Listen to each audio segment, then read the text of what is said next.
Allez, salut! Merci d'être là sur notre nouvelle chaîne, la Maison de Nina TV. Avant de commencer, je vais vraiment vous remercier d'être là, de nous suivre, de vous être abonnés à cette chaîne, ce qui va nous permettre, toujours ensemble, de partager des moments un petit peu différents et uniques sur le thème du cirque. Alors, qu'est-ce qui va se passer sur cette chaîne YouTube? 3 thèmes. Premièrement, le tuto rigolo. Les tutos rigolos, ça va être comment on fait du cirque à la maison et sans danger. Deuxième thème, le bricocircus. Le bricocircus va vous permettre de fabriquer votre propre matériel de cirque avec du matériel recyclé. Troisième thème, raconte-moi le cirque. Je vais vous raconter l'histoire de cet art qui est extrêmement riche. Alors c'est parti! On va commencer notre première émission avec un tuto rigolo, le contact. Alors avant de démarrer notre tuto, je voudrais qu'on revienne sur un point extrêmement important. Vous allez commencer à faire du cirque à la maison. La maison n'est pas habituellement un endroit où on fait du cirque. Donc à vous de prendre conscience du danger et des gens qui nous entourent. C'est-à-dire que malheureusement, on va être obligé d'être un petit peu confinés à la maison. Et vous avez peut-être papa et maman qui est en télétravail actuellement, et donc il va falloir apprendre à faire moins de bruit et à être beaucoup plus calme. Donc, premièrement, prendre conscience de l'espace. Prendre conscience si autour de moi, j'ai pas des matériaux dangereux ou fragiles. Évidemment, je ne vais pas commencer à jongler à côté de la télé ou du bibelot de mamie. Donc, à vous de faire attention et de prendre conscience de cet espace. Deuxièmement, on prend conscience des gens qui nous entourent. Si on a nos parents qui travaillent dans la pièce d'à côté, on fait attention, on ne fait pas de bruit. Et puis pareil, si on habite dans un immeuble et qu'en dessous, on a des voisins, on ne jongle pas sur le parquet ou sur les malons. On jongle au-dessus du lit. Hein, voilà, donc on fait attention à tout ça. C'est important. Vous savez qu'à la Maison de Nina, ce qui est important au départ, c'est la sécurité. Donc n'oubliez pas tout ça. Alors, qu'est-ce que le contact? Le contact, c'est tout simplement découvrir nos énergies et nos points d'équilibre, nos points de contact qu'il y a dans notre corps. Qu'est-ce qui se passe dans le corps? Dans le corps, il y a plein d'énergie qui circulent. Ça circule, ça circule, ça circule. Et en fait, on a des points de contact, des points d'équilibre qu'on utilise tous les jours. Même vous les utilisez quotidiennement à la Maison de Nina.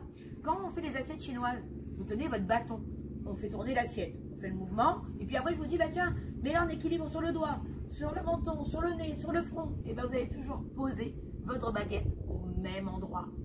Quand on fait les roulades, vous allez prendre appui au sol. Vous allez poser exactement à chaque fois les mêmes points de contact sur le sol. Chacun a des points de contact différents.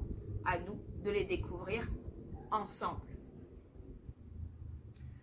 Pour faire du contact, vous allez avoir besoin d'une balle. Alors, si vous avez des balles de jonglage, type balles de jonglage de la Maison de Nina, c'est génial, profitez, utilisez des balles molles ou des balles dures. Si vous n'avez pas de balles de jonglage, vous pouvez en fabriquer vous-même. Je vais vous mettre un lien. Il y a quelques semaines, j'ai participé à une émission qui s'appelle C'est le Sud, et je vous apprends à fabriquer votre propre balle de jonglage avec des ballons de baudruche et du riz. Vous allez avoir le lien accompagné à la vidéo. Et puis, si vous avez des balles un petit peu différentes, un petit peu molles, etc., pareil, vous pouvez faire du contact ou même des petites balles comme ça qu'on utilise pour aller au parc ou autre. Allez, moi je vais utiliser une balle de jonglage et on va passer au premier tuto. Alors, le premier exercice, ça va être de découvrir nos points de contact, nos points d'équilibre sur le revers de la main. Ça va se diriger sur cette partie-là, sur cette zone-là de la main. Alors, vous allez apprendre à amortir aussi le mouvement. Si on est brusque, si on n'est pas calme, ça ne marche pas. C'est un travail de ressenti. Donc, vous pouvez même le faire les yeux fermés. Il n'y a aucun problème. Vu qu'il va falloir s'écouter, ressentir l'objet, ressentir le mouvement. Position du jongleur. On est là, on a le coude collé, le bras qui forme un angle de 90 degrés et la main à plat. Sans donner le mouvement de lancer, c'est-à-dire le bras qui monte et qui descend et qui lâche la balle. Pas ça. Juste en donnant de l'énergie avec vos jambes, c'est-à-dire je plie, je tends, je plie, je tends. Là, j'ai pas de mouvement de lancer. Regardez bien.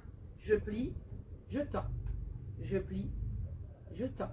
C'est la force que j'envoie dans les jambes qui fait sauter la balle. Mais le bras ne bouge pas. Ok?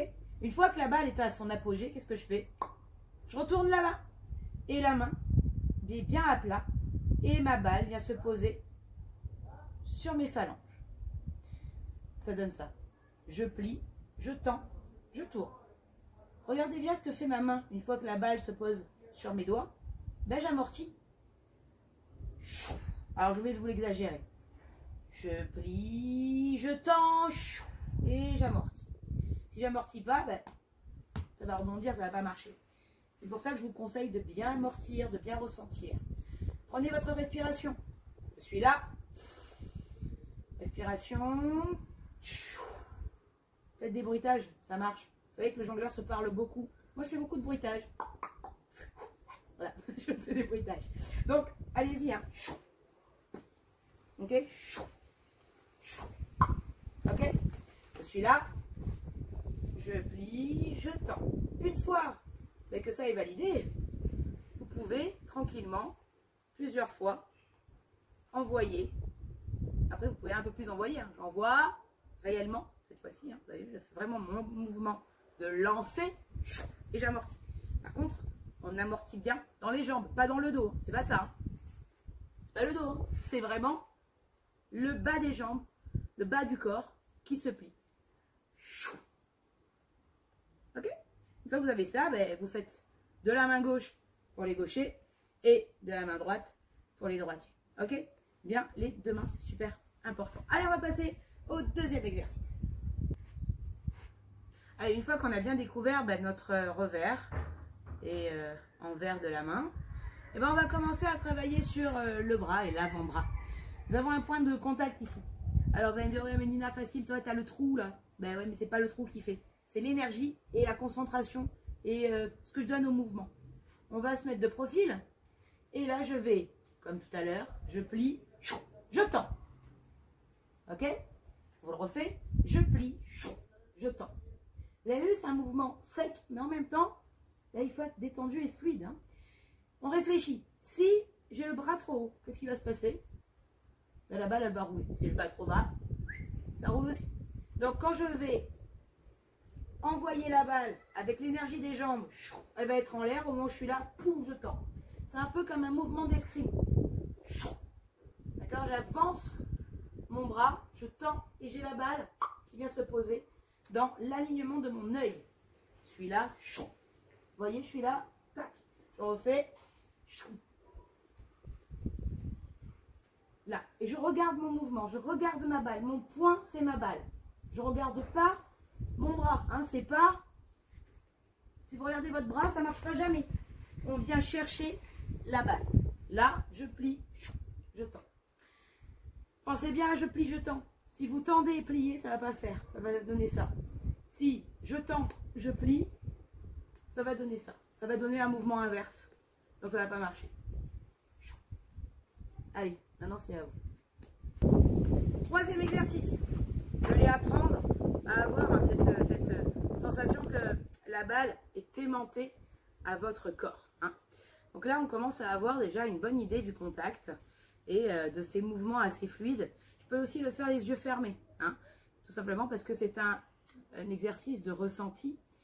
Voilà, en même temps, je vous parle, donc c'est pas évident, mais si je me canalise, que je me concentre, hein, je peux vraiment le faire les yeux fermés et calme. Voilà. Alors, comment ça marche? Il va falloir avoir votre pouce dans l'alignement du nombril.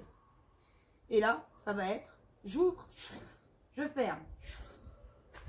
J'ouvre, large, hein, je ferme. Je fais des mouvements tout petits, ça va pas marcher. Hein. Tout petit, c'est rapide, ça marche, mais vous avez vu, hein, mon corps, il faut être rapide. Donc, au départ, on va travailler sur des mouvements lents. Je prends bien mes appuis au sol, la main derrière le dos, le nombril bien axé. Et là, je vais ouvrir le bras, lentement. J'écoute l'objet. Je ne vais pas plus vite que lui. Mon partenaire, c'est ma balle. On est ensemble. Si je vais plus vite que la balle, ça ne marche pas. Et là, voilà. Au départ, travaillez le corps droit. Et puis quand vous commencez à être à l'aise, amusez-vous à pencher le corps. À donner plus de sensations au mouvement. Ouais. Et puis petit à petit, quand vous êtes à l'aise, commencez à fermer les yeux et à essayer de vous concentrer pour travailler vraiment sur le ressenti. Voilà, j'espère que tous ces petits tutos vous ont plu.